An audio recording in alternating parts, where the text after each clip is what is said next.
full function test of FD cluster.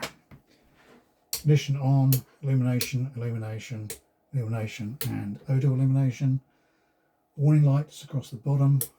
Brake, charge, belts, heat, airbag, rear, wheel ABS. Main beam, left indicator, right indicator. Rev counter.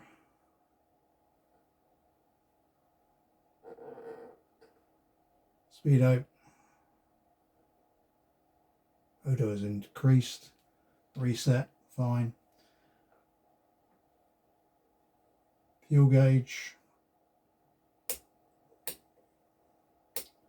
Hysteresis is on that. Obviously it doesn't move up as quickly, so we'll let that go to about half tank where it is at the moment.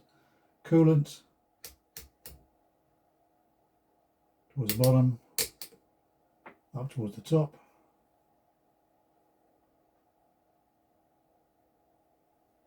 Coolant warning light should come on in about 30 seconds. Watch the light here.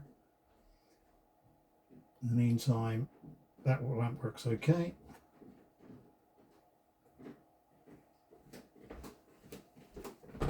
Yep, coolant lights on. Go off in about 30 seconds again. And warning light for the pressure gauge. And pressure's a bit weird because it's set up for a boost gauge test, but it basically functions okay. Moves around. Okay, that's it.